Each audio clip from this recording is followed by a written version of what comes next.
संत रामपाल जी महाराज एक ऐसे महान संत जिन्होंने अपनी सतभक्ति, तत्व ज्ञान, करुणा और सेवा के बल पर समाज में नई मिसाल कायम की है।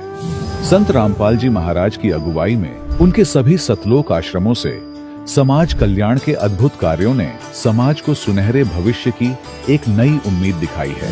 संत रामपाल जी महाराज से नाम दीक्षा लेने के बाद लाखों लोगों की लाइलाज बीमारियां जैसे कैंसर, एड्स आदि ठीक हुई। संत जी के ज्ञान से प्रेरित होकर उनके अनुयायियों ने लाखों यूनिट रक्तदान किया। संत जी ने लाखों बहन बेटियों का दहेज मुक्त विवाह करवाया।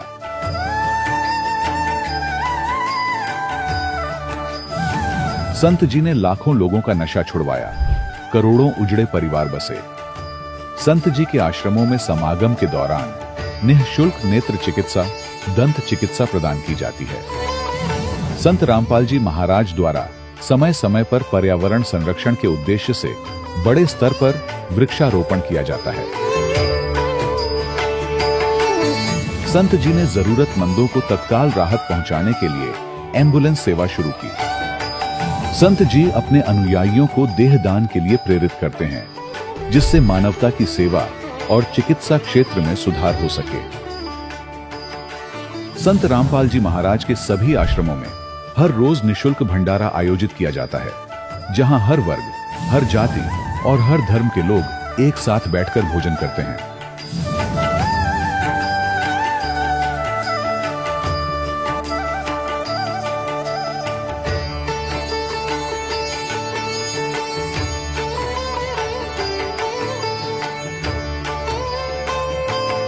संत रामपाल जी महाराज के आश्रम में हजारों बुजुर्गों को सम्मान और प्यार के साथ जीवन जीने का अवसर मिलता है।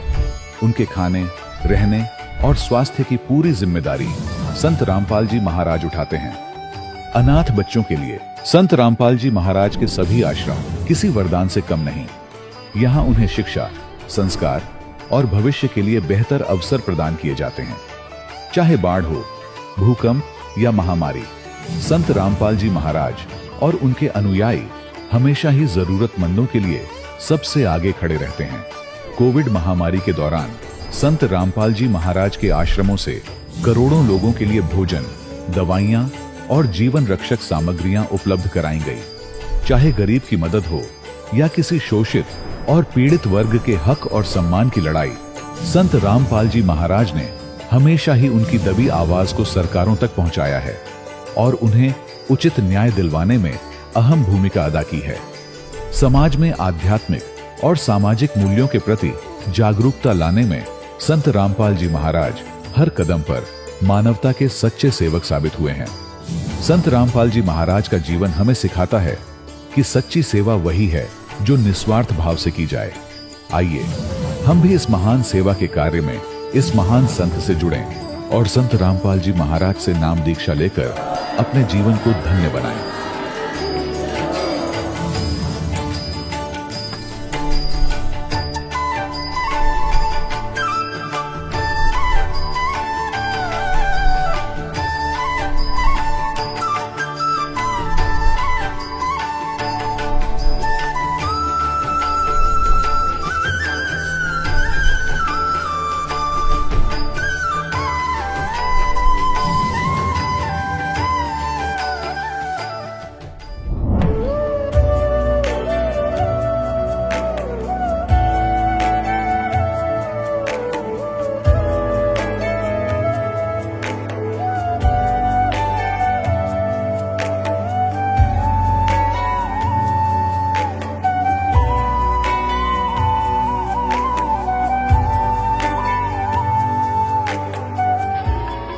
प्रभु राम देव भगवान अल्लाह खुदा ईश आदि नाम एक ही शक्ति के हैं।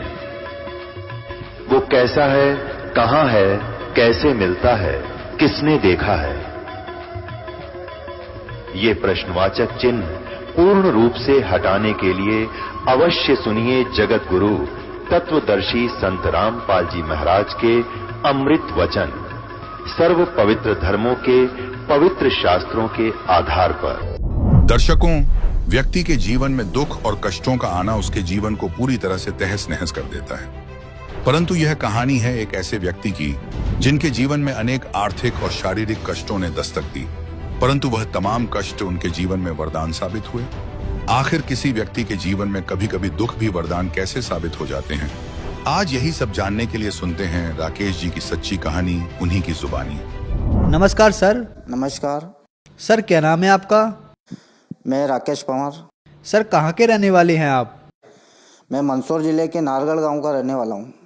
सर संत रामपाल जी महाराज से नाम दीक्षा आपने कब ली? मैंने संत रामपाल जी महाराज से नाम दीक्षा 23 अगस्त 2014 को ली। सर संत रामपाल जी महाराज से नाम दीक्षा लेने से पहले आप क्या भक्ति साधनाएं करते थे? सर जी, संत रामपाल जी महाराज से नाम दीक्षा लेने से पहले मैं सभी देवी देवताओं की भक्ति किया करता था, जिनमें मैं भोलेनाथ की भक्ति ज़्यादा करता था। और उज्जैन में जो उनकी सवारी निकलती थी, हर बार मैं वहाँ जाता था।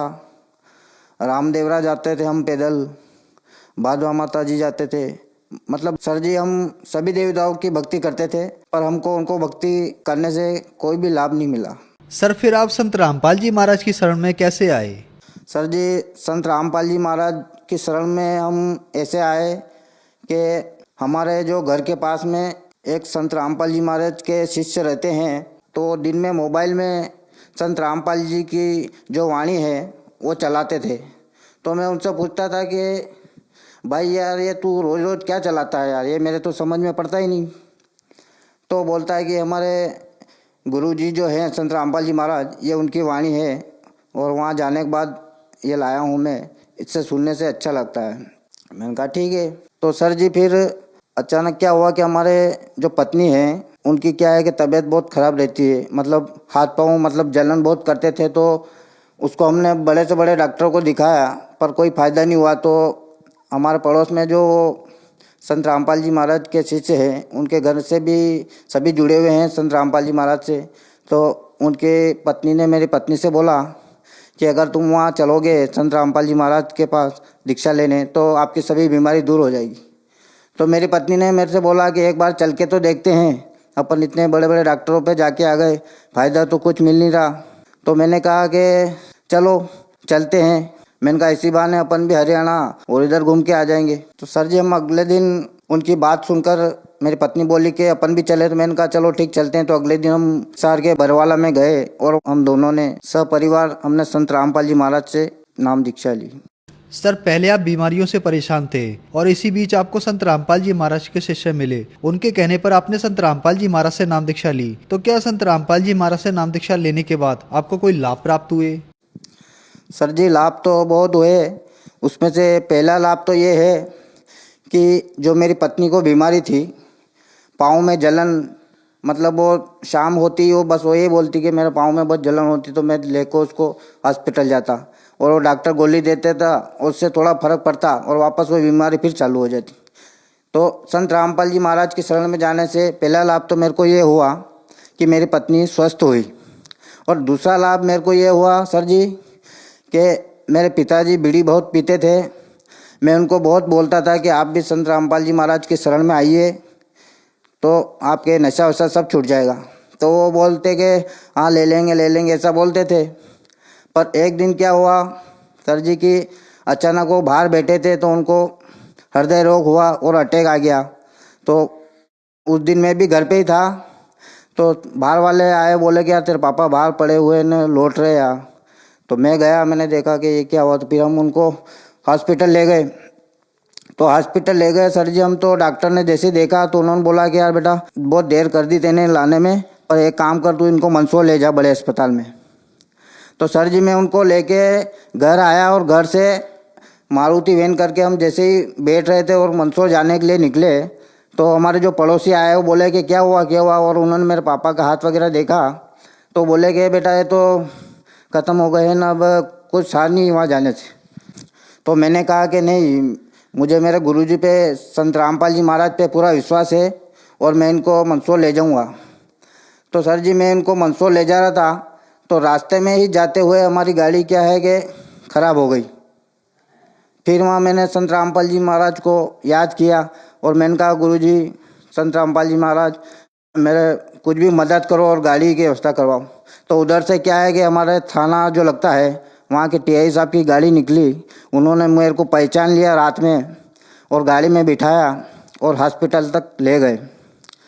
और मंदसौर जाने के बाद डॉक्टर ने फिर जैसे देखा उन्होंने भी वापस हमको रेफ़र कर दिया कि बेटा इनको उदयपुर ले जाओ। तो वहाँ से फिर हम उदयपुर निकले। तो मैंने रास्ते में संत रामपाल जी महाराज से प्रार्थना लगाई, आश्रम में फ़ोन लगा के गुरु जी मेरे पिताजी की अगर स्वस्थ हो गए तो मैं इनको भी नाम दीक्षा दिलवाऊंगा, तो आप इनको ठीक करें।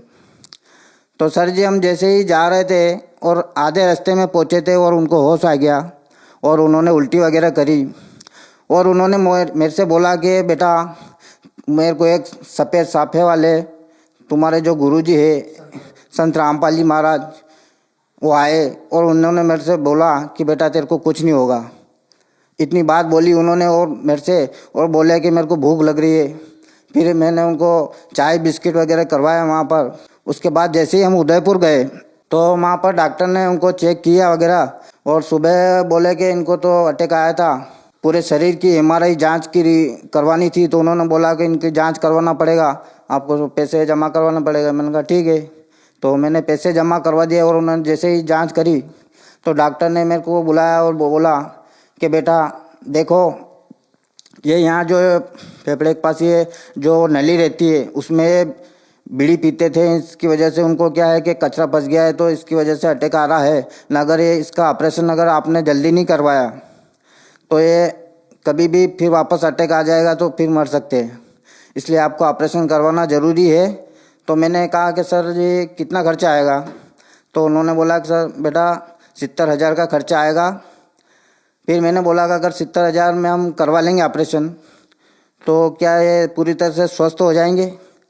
तो डॉक्टर साहब बोले कि बेटा ठीक तो नहीं होंगे, मतलब कह नहीं सकते, अगर इस ऑपरेशन से ठीक नहीं हुए तो बड़ा ऑपरेशन फिर करवाना पड़ेगा। तो मैंने बोला कि उसका कितना खर्चा आएगा? कि उसका 1-1.25 लाख के लगभग।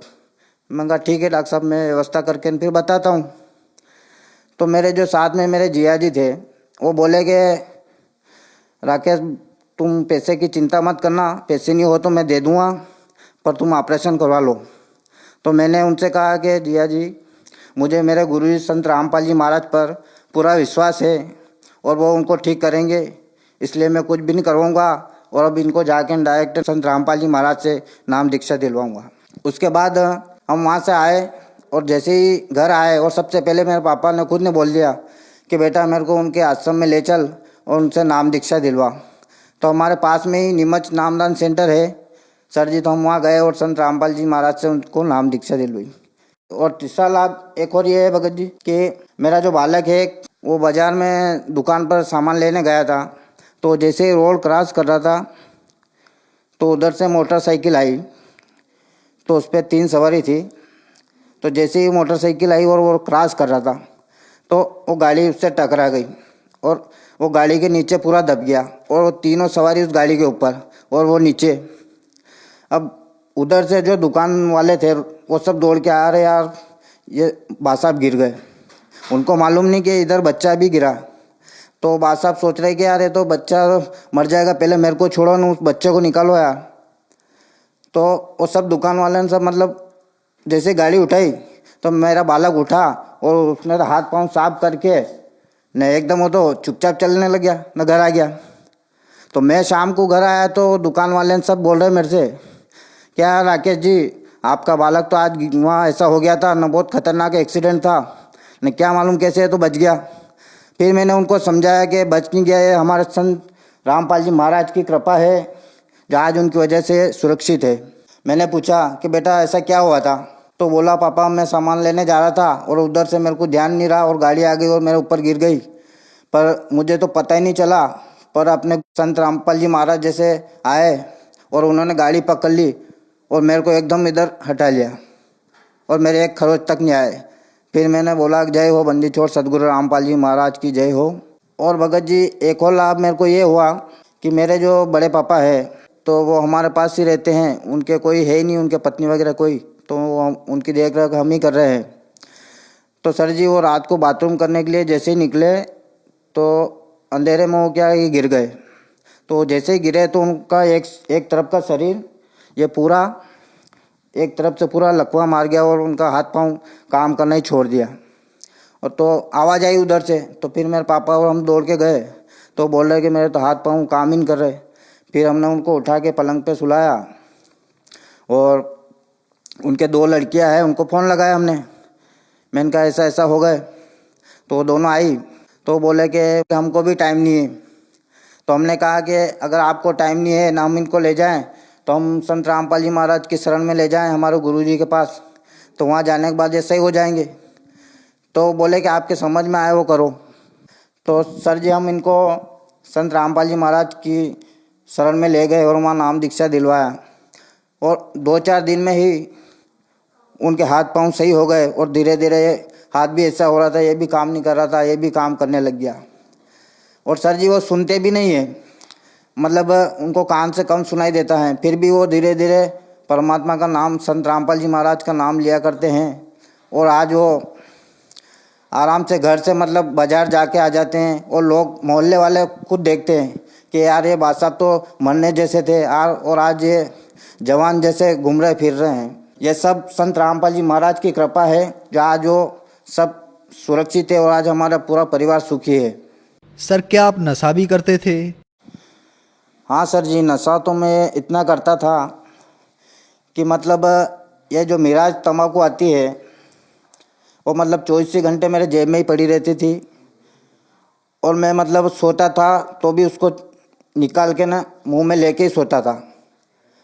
और रात को अगर नींद खुल जाए तो वापस फिर तंबाकू खा लेता था और सुबह उठते ही पहले मैं तंबाकू खाता था, उसके बाद दूसरा काम करता था। मैं भले मुंह भी नहीं खोलता पर पहले तंबाकू ज़रूर। और अगर मेरे पास तंबाकू नहीं हो और दुकान बंद हो तो मैं उस दुकान को खुलवा लेता, तंबाकू ऐसी तलब थी। और सर जी तंबाकू के अलावा मैं गांजा, सिगरेट, शराब वगैरह सभी चीज़ों का बहुत आदी था। और जब से संत रामपाल जी महाराज की शरण में आया ये सभी नशा मैंने त्याग दिया। सर आप बता रहे हैं कि संत रामपाल जी महाराज से नाम दीक्षा लेने के बाद आपका नशा छूट गया, जबकि सरकार लोगों को नशा मुक्त करने के लिए करोड़ों रुपए खर्च करती है, कई प्रकार की योजनाएं चलाती है। तो फिर यह कैसे संभव हुआ कि संत रामपाल जी महाराज से नाम दीक्षा लेने के बाद आपका नशा छूट गया? सर जी संत रामपाल जी महाराज के मंत्रों में ऐसी शक्ति है कि उनका मंत्र जाप करते ही ये नशे जैसी भयंकर आदतें और बीमारी वगैरह सब छू मंतर हो जाती है। और जब से हमने संत रामपाल जी महाराज से नाम उपदेश लिया और उनका मंत्रोच्चारण किया, हमारे सभी बीमारियां, सभी कुष्ठ रोग, नशे की आदत वगैरह सभी खत्म हो गई। सर संत रामपाल जी महाराज से नाम दीक्षा लेने के बाद आपको बहुत सारे लाभ प्राप्त हुए, तो जो श्रद्धालु आज आपको देख रहा है आप उन्हें क्या संदेश देना चाहेंगे? मैं सभी भगत भाइयों को हाथ जोड़ के यही निवेदन करना चाहता हूँ और मेरे मित्र लोग जो मेरे साथ गलत आदतों में पहले शामिल थे उनको भी मैं हाथ जोड़कर विनती करना चाहता हूँ कि मनुष्य जीवन बहुत ही अनमोल है, इसको यूँ व्यर्थ नशे में और इस माया के चक्कर में न गंवाएं और सद्गुरु संत रामपाल जी महाराज से सद्भक्ति प्राप्त करके उनसे नाम दीक्षा लेकर अपना मनुष्य जीवन सुधारे। सर संत रामपाल जी महाराज से नाम दीक्षा कैसे ले सकते हैं? सर जी संत रामपाल जी महाराज से नाम दीक्षा लेने के लिए रोजाना चैनल पर शाम को संत रामपाल जी महाराज के सत्संग आते हैं, उसके नीचे एक पट्टी आती है, उस पर मोबाइल नंबर आते हैं। आप उस मोबाइल नंबर पर संपर्क करके आपको संत रामपाल जी महाराज द्वारा नाम दीक्षा दिलाई जाएगी। धन्यवाद सर। धन्यवाद। दर्शकों, अभी आपने सुने संत रामपाल जी महाराज से दीक्षा प्राप्त करके सुखी हुए भक्त के अनुभव। अब देखिए जगत गुरु तत्वदर्शी संत रामपाल जी महाराज के मंगल प्रवचन।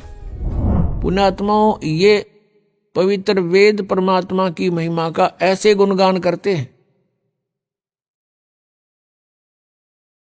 और वेद ये भी बताते हैं कि वो अपने द्वारा रची हुई सृष्टि को, उसकी जानकारी परमेश्वर ही स्वयं ही ठीक ठीक बताते हैं और अन्य तो केवल अटकल ही लगाया करते हैं।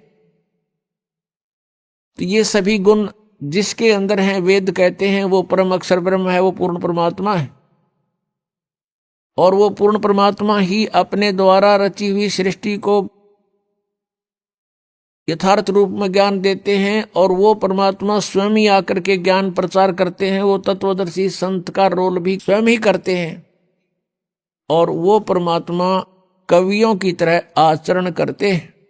पुण्यात्माओं, सबसे पहले हमने अपने भगवान को पहचानना है, तभी हम आगे कदम रखें। जैसे पहले हम अपने नोट को खरा और खोटा चेक करा लें तो अच्छा रहे, नहीं तो वहां प्लेटफार्म पर जाने के बाद फिर कुछ नहीं बनेगा। तो ऐसे ही हम अपने सदग्रंथों को समझकर भगवान को पहचान सकते हैं। शिक्षा का उद्देश्य प्रभु ने यही रखा था कि कलयुग के अंदर इन सबको शिक्षित बनाएंगे और ये मेरे बच्चे मुझे पहचान पाएंगे। अभी तक तो ये गुरु और ऋषि, महर्षि, पीर ये हमें अपने ही अज्ञान के आधार से आधारित रखते थे। लोक वेद सुनाया करते थे जो वेदों सदग्रंथों के विरुद्ध था, और हमने इनको एक महापुरुष, ऋषि, मंडलेश्वर, गुरु मानकर, परमात्मा से परिचित व्यक्ति मानकर इनकी हर बात का, प्रत्येक बात का विश्वास किया, जिसका खामियाना आज तक हम भोग रहे हैं। हम यही भटक रहे हैं, जन्म और मृत्यु के अंदर हम कष्ट पे कष्ट उठा रहे हैं। उस परमेश्वर ने स्वयं आकर के हमें बताया है कि अक्षर पुरुष एक पेड़ है।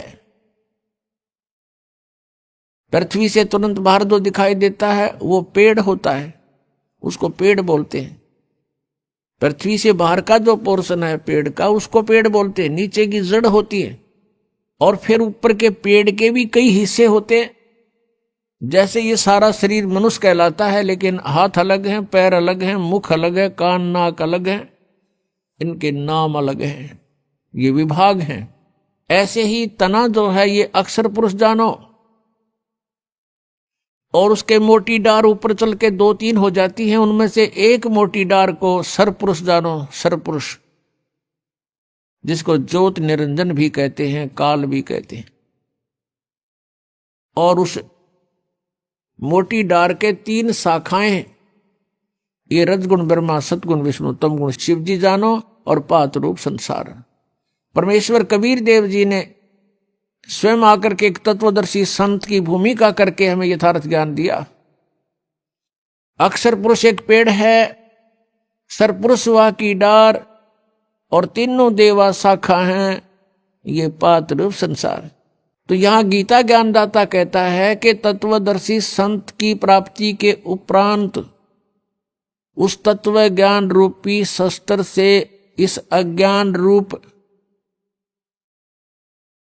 अंधकार को काट के, गीता जी अध्याय नंबर 15 के श्लोक नंबर 1 से 4 का निष्कर्ष बता रहा है दास आपको। उसके पश्चात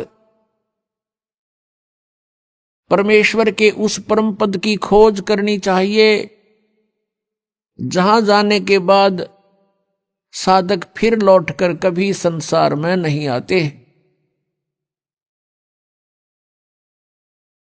और जिस परमेश्वर से संसार रूपी वृक्ष की ये प्रवृत्ति विस्तार को प्राप्त हुई है, अर्थात जिसने संसार रूपी वृक्ष अर्थात ब्रह्मांडों की रचना की है, उसी परमेश्वर की भक्ति करनी चाहिए, अन्य की नहीं। ये गीता ज्ञानदाता स्वयं कह रहा है कि मेरी भक्ति भी नहीं, केवल उसी की पूजा करो और मैं उसी की शरण हूं। पुण्यात्माओं, परमेश्वर ने आके हमें ज्ञान दिया है।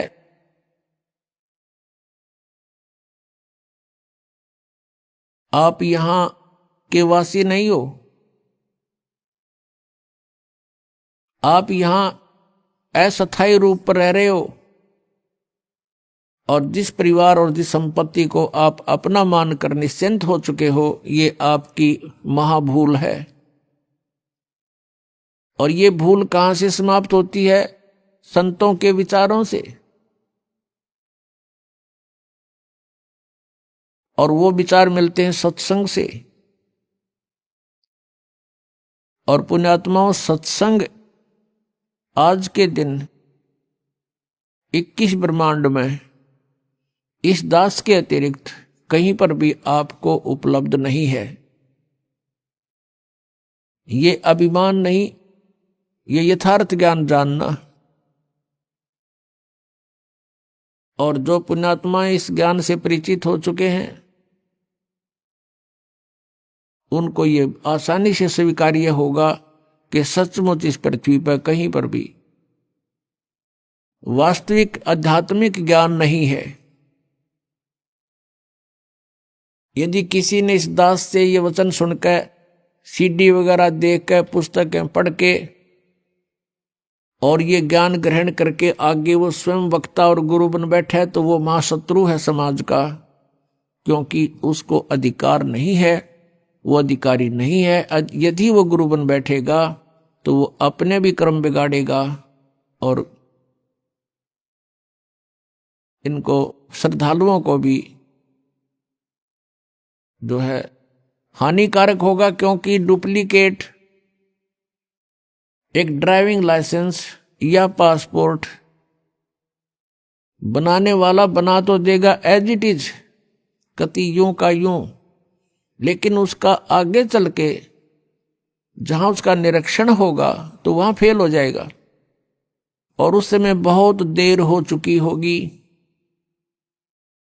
ये ओरिजिनल और डुप्लीकेट पासपोर्ट का अर्थात अधिकारी और अनधिकारी से बने हुए लिए हुए नाम की दीक्षा का आपको उस समय जानकारी होगी जब आपकी मृत्यु हो चुकी होगी, शरीर छूट चुका होगा और उस समय आपकी बाजू यमदूतों के हाथों में होगी और आप कह रहे होगे कि मैंने गुरु बना रखा था, तुम मुझे क्यों पकड़ रहे हो। फिर वो बताएंगे चलो तेरे पहले लाइसेंस का, तेरे पासपोर्ट को चेक कराते हैं। फिर वो ले जाएंगे वहां धर्मराज के पास और उसको कहेंगे ठोको नरक में, इसके गुरु को भी लाओ पकड़ के, ये डुप्लीकेट गुरु था इसका, इसलिए नरक में डाल दो। तो पुण्यात्माओं, सत्संग में आने से ये ज्ञान होता है। तो गीता जी अध्याय नंबर 18 के श्लोक नंबर 62 में कहा कि अर्जुन, तू सर्वभाव से उस परमेश्वर की शरण में जा, उसकी कृपा से ही तू परम शांति को और सनातन परम धाम को प्राप्त होगा। जब तक जन्म मृत्यु है शांति नहीं हो सकती प्राणी को, और जब तक ये इस 5 तत्वों के पुतले में जकड़ा हुआ है तब तक ये निर्भय नहीं हो सकता। 21 ब्रह्मांड में कोई भी प्राणी निर्भय नहीं है। कहते हैं ब्रह्मा का आसन डिगा जब सुनी काल की गाज, कहते हैं जब काल ने दहाड़ मारी उस समय यहां के प्रधान ब्रह्मा जी का भी आसन डगमगा गया, वो भी भयभीत हो गया। आपने कथा सुनी है कि भस्मागिरी नाम का एक तपस्वी था, भगवान शिव की तपस्या करता था उनको इष्ट मानकर। जब भगवान शिव प्रसन्न हुए उनसे पूछा बोल क्या मांगता है साधक। भस्मागिरी ने कहा कि मुझे भस्म कड़ा दे दो। वचनबद्ध करके भगवान शिव से कड़ा मांगा, भगवान शिव ने वो भस्म कड़ा दे दिया। उसके पश्चात वो भस्मागिरी भगवान शिव को मारने के लिए उद्धत हो गया और कहा शिव जी होले होशियार, अब तुझे मारूंगा, पार्वती को पत्नी बनाऊंगा। तब भगवान शिव भयभीत होकर के भाग लिए। आगे आगे भगवान शिव, पीछे पीछे भस्मागिरी यानी पुजारी, आगे भगवान। कहने का भाव ये है कि यहां कोई भी प्राणी निर्भय नहीं है। तो जब तक हम उस सनातन परम धाम में नहीं चले जाएंगे तब तक न तो हमारी ये चलो चलो मिटे और न ही हमारा भय मिटे। अभय पद भी वहीं प्राप्त होगा। दास गरीब अभय पद परसै और मिले राम अविनाशी। जिन महापुरुषों को परमात्मा प्राप्त हुए उनमें से कौन कौन हैं जो इस दास के नॉलेज में हैं? आदरणीय धर्मदास साहिब जी, आदरणीय मलुकदास साहिब जी, आदरणीय नानक साहिब जी, आदरणीय दादू साहिब जी, आदरणीय गरीबदास साहिब गांव छुड़ानी जिला जज्जर हरियाणा वाले, और आदरणीय घीसा दास साहिब जी। अपनात्माओं, गरीबदास जी का पूरी डिटेल इसलिए देनी पड़ती है कि गरीबदास नाम के कई नकली संत भी जो है वेल नोन हुए हैं, और इस कारण से गरीबदास साहिब जी ये गांव छुड़ानी जिला दज्जर हरियाणा वाले ये ओरिजिनल गरीबदास जी हैं, जिनको परमात्मा मिले, सचखंड लेकर गए सतलोक में, फिर उनको वापस छोड़ा ऊपर का पूरा कुछ दिखा करके। उसके बाद उन्होंने आंखों देखा जो विवरण अपने एफिडेविट में अपने अनुभव की प्रत्यक्ष दृष्टा रूप में जो ज्ञान उनको हुआ वो वाणी लिखी उनमें प्राप्त होता है। उनमें से आपको सुनाते हैं। राम सुमर राम सुमर राम सुमर हंसा, भक्ति जान ज्ञान ध्यान छाडो कुल बंसा, कोटि कर्म भरम जार पार तोहे उतारे, मुक्ति लोक पावे मोख नाम जो उचारे, सुरत संद कोटि चंद जलकत पलमाही, पद विमान है अमान आद अंत नाही, नराकार अधर धार वार पार नाही, व्यापक है महबूब खूब धूप है न छाई, संक तूर दर जहूर झिल मिल झिल रंगा, सुने नाद संग साध चरण कोटि गंगा, अरस कुरस नूर दरस तेज पुंज देखा, कोटि बान साच मान रोम रोम पेखा, अमृत रस अमी खीर खुर्दनी खुशहाली, प्याले मस्ताक पाख लालन शेर लाली, नाद बिंद घट आकार दे गिरे नाही, निर्मल निर्दोंद ऐन देखते ही होवे चैन पलकन के माही, आद मूल रतन फूल सवेत पद सुभाना, गरीब दास जहां बास दरस में दीवाना। आदरणीय गरीबदास साहिब जी कहते हैं कि राम सुमर राम सुमर राम सुमर हंसा, और भक्ति जान ज्ञान ध्यान ये छोड़ो कुल बंसा। राम सुमर भगवान का भजन करो, भजन करो, परमात्मा को याद करो और भक्ति को जानो, यथार्थ ज्ञान को समझो, और छाड़ो कुल बंसा। ये यहाँ के जो कुल हैं ये तो आपके एक दिन रहने ही नहीं है। इनको यदि आप जीते जी छोड़ दोगे तो यहाँ से आस्था हट जाएगी आपकी। मरने के उपरांत कोई इसका उपचार नहीं होता। जीते जी आपको इतना ज्ञान हो जाना चाहिए कि हम जिस परिवार में रह रहे हैं ये हमारा नहीं है, और ये भी नहीं कि हम इसको त्याग कर छोड़कर या इससे हेट नफरत करें। ये हमारी फिर हंस रूप में नहीं है, हमने हंस बनना है। हंस का अर्थ होता है कि दूध और पानी को छान कर और यथार्थ वस्तु को ग्रहण कर ले, जल को छोड़ देता है। हंस एक पक्षी होता है, उसमें गुण दिया है भगवान ने कि आप एक गिलास दूध में एक गिलास जल डालकर उसके सामने रख दो पात्र में, उसमें से वो चोंच डबो करके दूध पी लेगा और जल शेष रह जाएगा। उसको ऐसी दया करी दाता ने उसके ऊपर। और किसी सरोवर के ऊपर हंस भी हो और बुगला भी हो, हंस और बुगले में शारीरिक अंतर नहीं होता, लेकिन उनकी भिन्नता की को कैसे पहचाने, उनकी भिन्नता कैसे जाने, हंस कौन है बुगला कौन। उनकी पहचान होती है कि जैसे बुगला जो होता है वो मोती नहीं खाता, वो मछली खाता है, गोगे खाता है, कीड़े मकोड़े खाता है, जल के जंतुओं को खाता है, लेकिन हंस नहीं खाता। हंस केवल मोती खाता है, नहीं तो भूखा मर जाता है। तो कहने का भाव ये है, विकार तो ये मछली और अन्य कीट समझो, और निर्विकार यानी जो बुराइयां ना करे, बीड़ी शराब मांस तम्बाकू चोरी जारी ठगी बकवाद, ये ना करने वाला हंस होता है, और ऐसे करता है वो बुगला होता है। ऐसे ही मानव शरीर में भगत और अभगत का शारीरिक डिफरेंस नहीं होता, उनकी क्रियाओं से पता चलता है।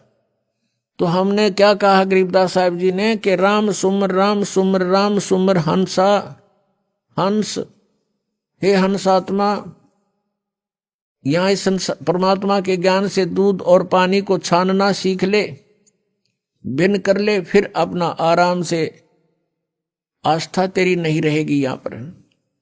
अब ये नहीं कि परिवार के प्रति आपका कोई लगाव ना रहे, ये तो ये समझना चाहिए जब आपको ज्ञान हो जाएगा पुण्यात्मा, गणीकरण की आवश्यकता ना पड़े।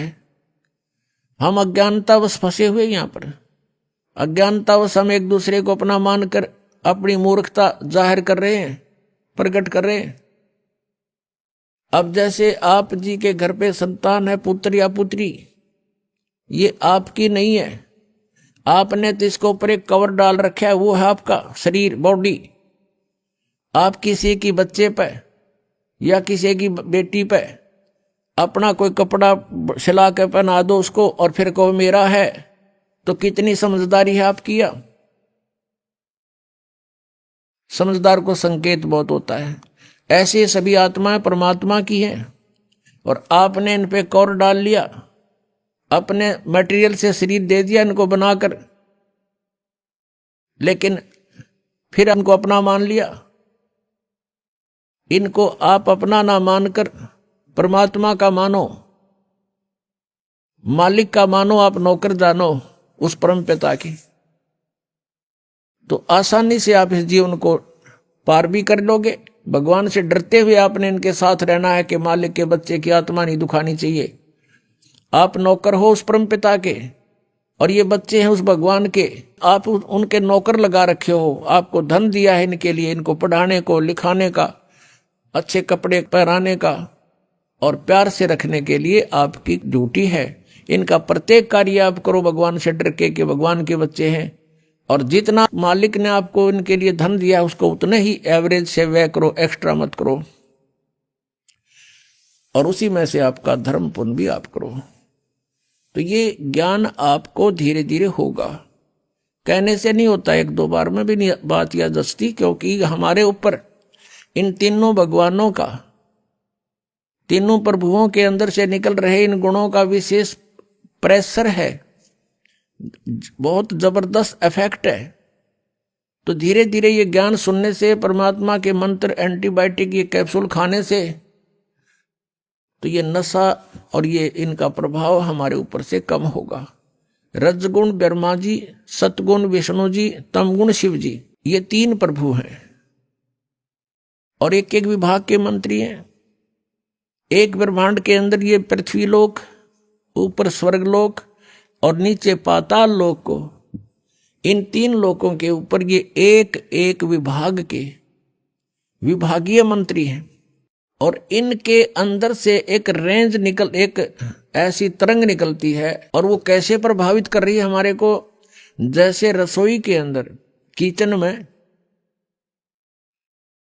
छोंक लगता है मिर्चों का, और वो छोंक का जो ओरिजिनल वस्तु तो, साकार वस्तु तो रसोई में, उससे निकली हुई तरंग ने निराकार शक्ति निकलती है उसके अंदर से, और उसने जाकर के अन्य कक्षों में बैठे हुए व्यक्तियों को भी प्रभावित कर दिया, उनको छींकें आने लगी। वो छींकें न आने देना उन व्यक्तियों के बस की बात नहीं, छींक आएंगी आएंगी उस मिर्च के प्रभाव से, रोक नहीं सकते। अब साकार वस्तु रसोई में उसकी निराकार शक्ति ने कहाँ इफेक्ट कर दिया, ऐसा इन भगवानों की अंत के अंदर से निकल रहे इन गुणों की शक्ति समझो, ये गुणता समझो। भगवान ब्रह्मा जी, भगवान विष्णु जी, भगवान शिव जी, ये अपने ऊपर के लोकों में रहते हैं, इनकी राजधानियां अलग अलग, और वहां पर बहुत बड़ा इनका राज्य है। इनकी अलग से राजधानी में इनके पुजारी वहीं जाकर के देव पद प्राप्त करते हैं। वहां रेस्टोरेंट बने हुए हैं जिनको स्वर्ग बोला जाता है। तो ये भगवान मूल रूप में वहां रहते हैं अपने स्थानों पर। वहां से इनकी बॉडी से, इनके शरीर से निकल रहा ये निराकार पावर, निकल रही शक्ति, ये हम 3 लोक के प्राणियों को प्रभावित करती हैं। रजोगुण के प्रभाव से हम संतानोत्पत्ति करते हैं, संसारिक सुखों की इच्छा हमारे अंदर प्रबल रहती है, जीव के बस की बात नहीं। जैसे छींक ना आना ये जीव के बस का नहीं, ऐसा ही समझो। इस वासना के कारण कितने भिन्न भिन्न प्रकार के ऋषियों की कथाएं आप देख सकते हो इतिहास में, उनके इतिहासों में। उन्होंने चेष्टाएं की कि हम वासना को काबू करें, अंत में वो फेल ही रहे। ऐसे ही जो एक दूसरे में ममता, मोह, संपत्ति में मोह, पुत्रों में मोह, माता पिता के अंदर लगाओ, पति पत्नी में आपस में प्रेम, तो ये जो है जीव के बस का नहीं। ये भगवान विष्णु के सतोगुण के दबाव से हम सब एक दूसरे से चिपके हुए हैं। और तीसरा तमोगुण है, ये भी हमें बहुत प्रभावित रखता है। जरा सा भी कोई कहा सुनी हो जाती है तो मारने मरने को तैयार हो जाते हैं। तो इस प्रकार इन तीनों गुणों से हम प्रभावित हैं। तो कहने का भाव यह है कि जो प्रसंग चला है कि भक्ति जान ज्ञान धान और छाड़ो कुल बंसा, कि तुम इस परिवार को या अपने कुल को भूल जाओ। भूलने का तात्पर्य यह है कि परमात्मा को याद करो। उद्देश्य आपका रहे कि सतलोक जाएं, और जिस कुल को हम मानते हैं अपना, ये कुल अपना नहीं है। कल मृत्यु हो जाए, परसों को गधे में जन्म हो गया तो गधा कुल, गधे वाली हमारी जाति वो कुल हो जाएगा। आज हम अपने माता पिता को यहां अपना मानते हैं, कल मृत्यु होगी, कुत्ते का जन्म हुआ तो कुत्ता माता पिता हो गए। तो यहां परमात्मा कहते मात पिता मिल जावेंगे, मात पिता मिल जावेंगे 184 मां।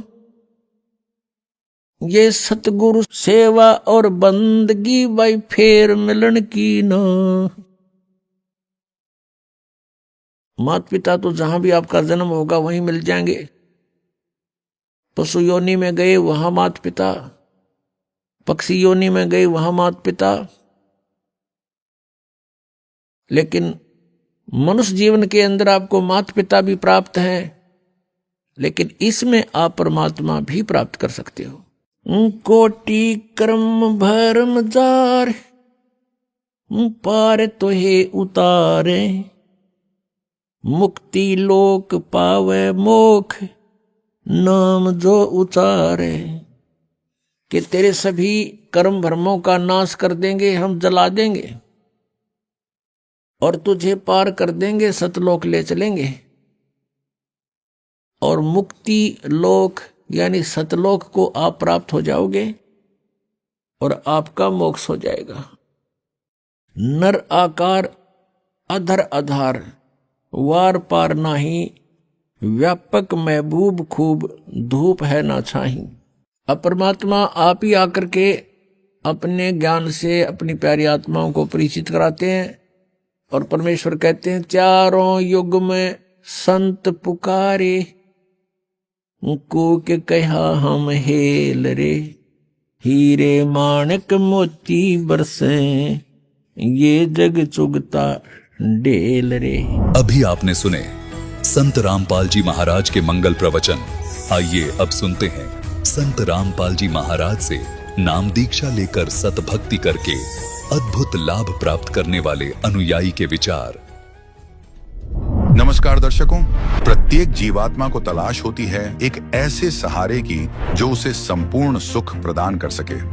जब व्यक्ति को अपने जीवन में देवी देवताओं की भक्ति करने के बावजूद भी वह सुख नहीं मिलता, तो आत्मा ऐसी शक्ति की खोज में जुट जाती है जो उसे शांति प्रदान कर सके। ऐसी ही कहानी है छगन लाल जी की, जो मुंबई के रहने वाले हैं, जिन्होंने जीवन में सुख और शांति प्राप्त करने के लिए देवी देवताओं से लेकर संत महात्माओं के दरबारों में खूब माथा टेका, लेकिन कोई राहत नहीं मिली। छगन लाल जी के जीवन में कब और कैसे खुशियों ने दस्तक दी, उसी की एक झलक आज आपके सामने प्रस्तुत करते हैं। सुनिए छगन लाल जी की कहानी उन्हीं की जुबानी। सर नमस्कार। नमस्कार सर। क्या नाम है आपका? सगनलाल माली। सर कहाँ से आए आप? मैं हूँ तो राजस्थान से, लेकिन 20 साल से बम्बई में बिजनेस के लिए यहीं रह रहा हूँ पूरा परिवार के साथ। सर आप मुंबई से बिलोंग करते हैं, क्या क्या साधनाएं की आपने संत रामपाल जी महाराज जी से नाम दीक्षा लेने से पहले? मैं सभी देवी देवताओं की पूजा करता था। पहले हमारे जो दादा पोता करने आते हैं वही पूजा हम भी कर रहे थे। क्या आपने कोई गुरु भी बनाया था? हाँ, मैं 2007 में मथुरा वाले जय गुरुदेव जी को बनाया था। 6 साल तक उनकी भक्ति किया, लेकिन मेरे को कोई लाभ नहीं हुआ। किस प्रकार का लाभ चाहते थे आप? सबसे पहले मेरा घर वाली थी, उसको प्रेत आत्मा का बाधा था। 15 प्रेत आत्मा की बाधा थी। वो कहीं भी मैं देवी देवताओं के इधर चक्कर काट काट के, मेरे को 14-15 साल हो गया शादी करने के बाद, तो अभी कोई कहीं से भी वो बाहर नहीं निकल पाई। उसके बाद मेरे को किसी ने बताया कि जय गुरुदेव से नाम दीक्षा ले, वहाँ प्रेत आत्मा खत्म हो जाएगी। तो मैं वहाँ 2007 में मैं नाम दीक्षा लिया उनसे, और वहाँ भी 6 साल जाके मेरे को वहाँ से कोई लाभ नहीं हुआ और न कोई फायदा हुआ। आप लगातार बहुत सारी साधनाएं करते आ रहे थे। आप अपने पत्नी की भूत प्रेत की बाधा से पीड़ित थे, काफ़ी जगह आपने दिखाया, फिर आपको संत रामपाल जी महाराज जी के बारे में कैसे पता चला? हमारा एक दोस्त है जो वो हमको बताया, ज्ञान गंगा ला के मेरे को बुक दिया, और उन्होंने बोला कि अरे अपन जय गुरुदेव में गए के अपन फंस गए काल के जाल में, अब असली भगवान तो संत रामपाल जी महाराज है। और वो ज्ञान गंगा दिया मेरे को, बोलता ये पढ़। फिर मैंने वो पढ़ा, और इसमें सृष्टि रचना, मैंने सबसे पहले सृष्टि रचना पढ़ा, तो मेरा कंप्यूटर भी घूम गया कि अरे बाबा अपन कहाँ फंस गए हुए। और अपन इतनी देवी देवता की पूजा कर रहे थे, लेकिन कोई लाभ ही नहीं हो रहा था, और वो तो भगवान ही नहीं है, वो तो पत्थर की मूर्ति है, और उसी में हम लोग अटके हुए थे। तब मैं दूसरे ही महीने आश्रम का हिसार का टिकट लाया, और दूसरे महीने में 10 फरवरी 2017 को आश्रम में पहुँच के नाम दीक्षा ले ली। सर आपको संत रामपाल जी महाराज जी के बारे में ज्ञान गंगा पुस्तक के माध्यम से पता चला, जहाँ से आपको ज्ञान के अंदर बहुत ही बड़ा अंतर नजर आया। जो पूजा यहाँ पहले से परंपरागत रूप से करते आ रहे थे, और जो संत रामपाल जी महाराज जी ने आपको दी है, आपको इन पूजा में क्या अंतर लगा? बहुत कुछ भगत जी अंतर है। क्या क्या अंतर था? वो जो पहले वो साधना करना पूजा करनी पड़ती थी, और हमारे संत रामपाल जी महाराज साधना बताते कि इन्हीं देवी देवताओं की पूजा नहीं करनी है, साधना करनी है, और साधना के लिए हमको मंत्र देते हैं, वो मंत्र का जाप करना है तो आपकी साधना हो जाएगी। सर आपको जो भक्ति संत रामपाल जी महाराज जी ने दी है, उससे आपको कोई लाभ भी मिला? हाँ, बहुत कुछ लाभ हुआ। सबसे पहले तो हमारी आर्थिक स्थिति बहुत कमज़ोर थी, वो धीरे धीरे सुधरने लगी। 1 महीने में ठीक होगी, फिर दूसरे महीने में और ज़्यादा सुधर गई। बिजनेस थोड़ा कम चल रहा था, धीरे धीरे बिजनेस भी बढ़ने लगा। आर्थिक स्थिति एकदम कमज़ोर हो गई थी जय गुरुदेव से नाम दीक्षा लेने के बाद, बहुत स्थिति डाउन हो गई। और घरवाली को 15 प्रेत आत्मा था, उसी से मैं बहुत कष्ट उठा रहा था, और पूरा घर खत्म हो चुका था। तो सबसे पहले मेरा घरवाली का जो 15 प्रेत आत्मा थी वो पूरा खत्म हो गया। उससे सबसे बड़ा तो मेरे को वही छुटकारा मिला। उसके बाद 2017 में मेरे को सर में दर्द हो रहा था, तो मैंने डॉक्टर से दिखाया, तो डॉक्टर बोला कि तुम्हारे MRI करवा लो। तो मैंने MRI करवाया, तो उसके अंदर ट्यूमर बताया। तो मैं और टेंशन में आ गया, क्योंकि मेरे पास पैसा भी नहीं था, मानसिक स्थिति बहुत कमज़ोर हो चुकी थी, पैसा नहीं था। डॉक्टर से पूछा कि भाई कितना पैसा लगेगा, तो उन्होंने 3 लाख रुपया 4 लाख रुपया बताया कम से कम। फिर हम घर पे आए, ISR किया, तो उन्होंने बोला अरे ब्रेन का ऑपरेशन तो बहुत सक्सेस नहीं होता है, ऐसा है वैसा है। तो हम लोग डर गए। 17 को एकदम सर दर्द करने लगा, और मैं डायरेक्ट बेहोश हो गया। वहाँ से हमारा भाई और मेरा घरवाली मेरे को हॉस्पिटल लेके गए। भिवंडी में 3 हॉस्पिटल डिवाइड किया। उसके बाद रात में 2 बजे थाना हॉस्पिटल, कीर्ति केयर हॉस्पिटल में लेके गया। वहाँ डॉक्टर ने MRI भी किया, तो उन्होंने बोला कि अंदर ब्रेन बहुत बड़ा है और बढ़ गया है, तो उसको ऑपरेशन करना पड़ेगा किसी भी हालत में। तो मेरे पास पैसा भी नहीं था, खाली 20,000 रुपया था, और उसमें 10,000 तो MRI का ले लिया, और उसके बाद 10,000 बचा था। तो बोला अभी का अभी ऑपरेशन करना पड़ेगा, नहीं तो अगर ट्यूमर फट गया तो आदमी चला जाएगा। तो फिर अब मैंने सोचा अभी क्या करूं, पैसा तो है नहीं। फिर डॉक्टर मना करने के बाद भी मैं फिर परमात्मा को प्रार्थना लिखा के घर पे आ गया। हाँ, संत रामपाल जी महाराज को प्रार्थना लिखा के घर पे आ गया। उसके बाद दूसरे दिन मैं बोला डॉक्टर को, बोला वापस जाऊँगा। वहाँ ऑपरेशन करने के लिए 4 दिन रोका, 2 लाख रुपये मेरा ऐसे ही किया, और डॉक्टर मुकर गया, बोलता है आदमी बचेगा नहीं, पैसा मत डालो, आप उसको लेके जाओ घर पे। तो घर वाली मेरे को बोली कि डॉक्टर ऐसा ऐसा बोल रहा है। तो मैं जैसे ही बेड से नीचे उतर के गुरुजी को दंडित प्रणाम करके प्रणाम किया और प्रार्थना किया कि गुरुजी क्या होएगा, बच्चे भी छोटे छोटे हैं और अभी ऐसा ऐसा डॉक्टर बोल रहा है। तो तुरंत मेरे को बाद में 10 मिनट के बाद डॉक्टर वापस घरवाली को बुलाया, बोलता है देखो पैसा तो लगेगा लेकिन आदमी नहीं बचेगा, अगर तुम्हारे पास पैसे की समर्थ है डाल सकते हो तो तुम डालो, मैं बाहर से 2 डॉक्टर लाऊंगा, उसका 2 लाख रुपये आपको अलग से देना पड़ेगा चार्ज। तो परमात्मा ने पहले ही बोल दिया था कि संत रामपाल जी महाराज ने बोला था कि भाई जैसा डॉक्टर बोलेगा वैसा ही कर देना। तो हम उसके पीछे हटे नहीं और फिर सवदा 9/2017 को 4 बजे मेरे को ऑपरेशन चालू हो गया, रात में 12:30 बजे तक ऑपरेशन चला, 8.5 घंटा। और कबीर साहब मेरे हाथ पकड़ के ऑपरेशन थिएटर में लेके गए और बोले बच्चू चल मेरा तेरा ऑपरेशन करवा लेता हूँ। कबीर साहब? हाँ कबीर साहब जी एकदम राइट हाथ पकड़ के लेके गए ऑपरेशन थिएटर में और बोला चल मैं तेरा ऑपरेशन कराता हूँ। तो सामने मेरे को ऑपरेशन थिएटर की मशीन पे सुलाया तो इधर कबीर साहब खड़े थे, इधर 3 डॉक्टर खड़े थे, इधर एक लेडीज डॉक्टर खड़ी थी। और जब जैसे ही मेरे को नाम पूछा और मैंने बताया और इंजेक्शन लगाया तो मैं बेहोश हो गया। उसके बाद रात में 12 बजे तक मेरा ऑपरेशन चला। मेरा 3रे माले पे ऑपरेशन चल रहा था और ग्राउंड फ्लोर में मेरी घर भगमती बैठी थी अकेली, कोई साथ में नहीं था हमारा। तो वो बैठे बैठे आंसू निकाल रही थी। तो आंसू निकालते निकालते संत रामपाल जी आए, सफ़ेद कुर्ता पैजामा पहन के, बेटा रो मत के। साक्षात रूप से आए और आए, बेटा रो मत, 10 मिनट का काम बचा है, हो जाएगा, मैं अंदर ही हूँ, ऐसा बोल के अदृश्य हो गए। ये 2017 की बात है? हाँ ये 2017 की बात है। फिर वो आए, जैसे ही गायब अदृश्य हो गया और ऊपर से आवाज़ आया कि भाई सगनलाल जी के पेशेंट कौन है, आ जाओ, ऑपरेशन हो गया है। और डॉक्टर ने कंपाउंडर और नर्स को बोल के गया था इसका या तो उसको लकवा मारेगा या उसको कोमे में जाएगा या फिर ये रहेगा ही नहीं। 3 बात मुख्य पॉइंट बताया था। तो मेरी घरवाली एकदम घबरा गई थी कि क्या करूँ। और मेरे को आधे घंटे के अंदर होश आ गया और डॉक्टर घर पे जाके रात में 2 बजे घर पे गया हुआ, वापस उसको कंपाउंडर ने बुलाया कि सगनलाल जी का तो होश आ गया सर। तो डॉक्टर भाग के आया कि भाई ऐसा कैसा हो सकता है, ऐसा हो ही नहीं सकता है। तो फिर आके डॉक्टर ने मेरे को सब आके वगैरह सब चेक किया, हाथ को या मेरे को इशारा किया, ये कितना, ये नाम वगैरह पूछा तो एकदम करेक्ट हो। डॉक्टर बोला इसका तो करेक्ट होश है, ऐसा कैसा हो गया। तो डॉक्टर खुद बोले कि इसके पीछे कोई ताकत है, कोई परमात्मा की शक्ति है इसके पीछे। जो ऐसा पेशेंट मैंने 40 साल मेरा हॉस्पिटल होते हैं के बाद ऐसा पेशेंट मैंने पहली बार देखा है कि 8.5 घंटा ऑपरेशन चलता है और आधे घंटे में होश आता है। उसके बाद मेरे को वहाँ 17-18 दिन रखा। उसके बाद जो ट्यूमर निकला वो ट्यूमर मेरे को टाटा में रेफर किया और टाटा से रिपोर्ट आया 10 दिन के अंदर, तो उसमें 3rd ग्रेड कैंसर बताया। तो वहाँ से मैं फिर 15 दिन टाटा में इलाज करने के गया। वहाँ उन्होंने बोला कि कीमोथेरेपी करना पड़ेगा, वो करना पड़ेगा। तो मैं डर गया। फिर घर पे आके परमात्मा रात में सपने में आए, संत रामपाल जी महाराज सपने में आए और उन्होंने बोला कि बच्चू हॉस्पिटल से बाहर निकल जा, नहीं तो उधर तेरे को मार डालेगा। तो फिर दूसरे दिन मैंने संत रामपाल जी से प्रार्थना लिखाया कि क्या करूँ परमात्मा। तो बोला बच्चू कुछ भी मत कर, परमात्मा दिया करेंगे तेरे ऊपर। और उसके बाद मैंने कोई ट्रीटमेंट नहीं लिया और आज दिन तक ट्रीटमेंट ले ही नहीं रहा हूँ। ये मेरे पास मौजूद रिपोर्ट है। ये कौन से हॉस्पिटल की रिपोर्ट है? ये मेरा ऑपरेशन जो कीर्ति केयर हॉस्पिटल है जहाँ ऑपरेशन हुआ है, तो सबसे पहले ये MRI किया था उसका। ये देखो ट्यूमर की साइज है, ये देखो क्या साइज है ये 6.8 × 5.3 × 6.3 सेंटीमीटर। ये आपके ट्यूमर का साइज है? हाँ ये ट्यूमर का साइज था, फुल साइज। उसके बाद आप टाटा में गए, उसकी रिपोर्ट है आपके पास? हाँ ये उसके बाद ये टाटा में रिपोर्ट गए, तो टाटा में वही रिपोर्ट का ये देखो 3rd ग्रेड कैंसर दे दिया है। 3rd ग्रेड कैंसर, ये देखो पूरा। फिर जब आपने संत रामपाल जी महाराज जी से प्रार्थना की तो फिर उन्होंने कौन से हॉस्पिटल में जाने को कहा और कौन सी दवाइयाँ दी आपको? नहीं कोई बच्चू के खाली देसी दवाई ले बच्चू, इतना बोला प्रार्थना में कि बच्चू जो तेरे दिल में आता है वो देसी दवा ले ले, परमात्मा तेरे ऊपर दिया करेगा। ऑपरेशन ब्रांड यहाँ से लेफ्ट से राइट पूरा काट दिया था। अभी भी देखो मेरे सर में खोपड़ी भी नहीं है, ये देखो पूरा पोकल है, पूरा लेफ्ट से राइट पूरा काट दिया था। और 1 महीने के अंदर परमात्मा संत रामपाल जी महाराज की शरणों में हो गए। एक महीने के अंदर मैं वापस बिजनेस चालू कर दिया, दुकान चालू कर दी मेरी। और क्या क्या लाभ हुए आपको संत रामपाल जी महाराज जी से? सबसे बड़े तो ये जो मेरे को एक तो मनुष्य जन्म वापस मिल गया, नहीं तो मेरा। आपने अपनी कैंसर की बीमारी के बारे में बताया, जिसका इलाज आपने बहुत सारे हॉस्पिटल में करवाया, लाखों रुपए आपने खर्च किए।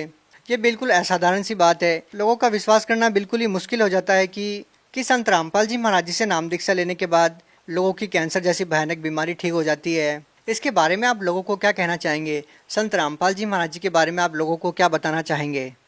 संत रामपाल जी महाराज तो परमात्मा है, पूर्ण भगवान है। वो तो धरती पे आए हुए भगवान है, वो पूर्ण भगवान है।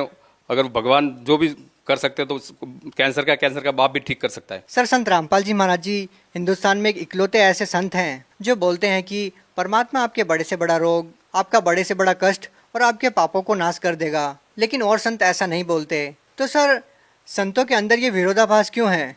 क्योंकि संत रामपाल जी महाराज शास्त्रों के अनुकूल भक्ति बताते हैं। शास्त्रों के अनुकूल भक्ति, गीता, वेद, पुराण सब खोल खोल के एक एक पॉइंट खोल खोल के दिखा रहे। इसके लिए उनकी जो भक्ति है वो एकदम सही भक्ति है।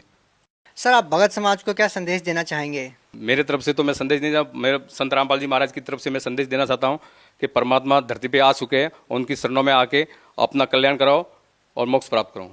जी धन्यवाद। सच्चा। संत रामपाल जी महाराज एक ऐसे महान संत जिन्होंने अपनी सतभक्ति, तत्व ज्ञान, करुणा और सेवा के बल पर समाज में नई मिसाल कायम की है। संत रामपाल जी महाराज की अगुवाई में उनके सभी सतलोक आश्रमों से समाज कल्याण के अद्भुत कार्यों ने समाज को सुनहरे भविष्य की एक नई उम्मीद दिखाई है। संत रामपाल जी महाराज से नाम दीक्षा लेने के बाद लाखों लोगों की लाइलाज बीमारियां जैसे कैंसर, एड्स आदि ठीक हुई। संत जी के ज्ञान से प्रेरित होकर उनके अनुयायियों ने लाखों यूनिट रक्तदान किया। संत जी ने लाखों बहन बेटियों का दहेज मुक्त विवाह करवाया।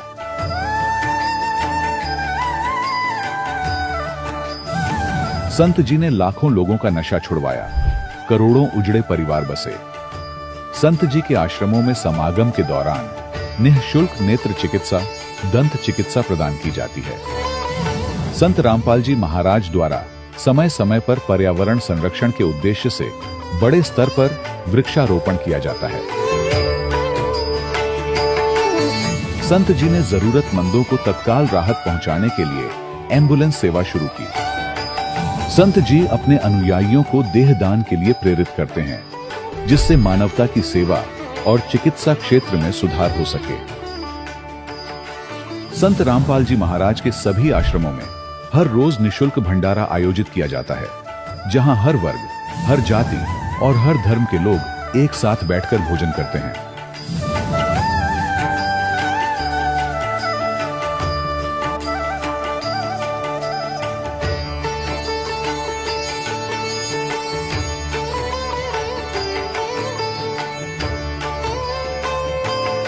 संत रामपाल जी महाराज के आश्रम में हजारों बुजुर्गों को सम्मान और प्यार के साथ जीवन जीने का अवसर मिलता है। उनके खाने, रहने और स्वास्थ्य की पूरी जिम्मेदारी संत रामपाल जी महाराज उठाते हैं। अनाथ बच्चों के लिए संत रामपाल जी महाराज के सभी आश्रम किसी वरदान से कम नहीं। यहाँ उन्हें शिक्षा, संस्कार और भविष्य के लिए बेहतर अवसर प्रदान किए जाते हैं। चाहे बाढ़ हो, भूकंप या महामारी, संत रामपाल जी महाराज और उनके अनुयायी हमेशा ही जरूरतमंदों के लिए सबसे आगे खड़े रहते हैं। कोविड महामारी के दौरान संत रामपाल जी महाराज के आश्रमों से करोड़ों लोगों के लिए भोजन, दवाइयां और जीवन रक्षक सामग्रियां उपलब्ध कराई गई। चाहे गरीब की मदद हो या किसी शोषित और पीड़ित वर्ग के हक और सम्मान की लड़ाई, संत रामपाल जी महाराज ने हमेशा ही उनकी दबी आवाज को सरकारों तक पहुंचाया है और उन्हें उचित न्याय दिलवाने में अहम भूमिका अदा की है। समाज में आध्यात्मिक और सामाजिक मूल्यों के प्रति जागरूकता लाने में संत रामपाल जी महाराज हर कदम पर मानवता के सच्चे सेवक साबित हुए हैं। संत रामपाल जी महाराज का जीवन हमें सिखाता है कि सच्ची सेवा वही है जो निस्वार्थ भाव से की जाए। आइए हम भी इस महान सेवा के कार्य में इस महान संत से जुड़ें और संत रामपाल जी महाराज से नाम दीक्षा लेकर अपने जीवन को धन्य बनाएं।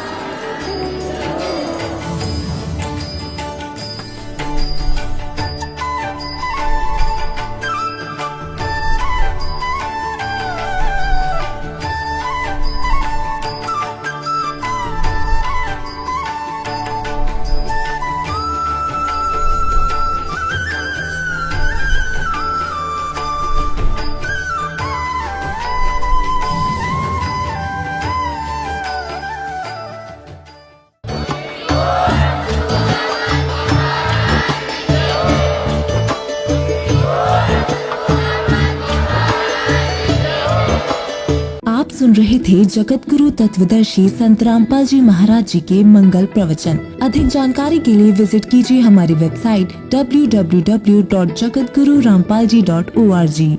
संत रामपाल जी महाराज जी के शुभ आशीर्वाद से पूरे विश्व भर में 500 से भी ज्यादा नाम दीक्षा केंद्र हैं, जिन पर संत रामपाल जी महाराज जी द्वारा ऑनलाइन निशुल्क नाम दीक्षा दी जा रही है। अपने नजदीकी नाम दीक्षा केंद्र का पता करने के लिए संपर्क करें 8222880541।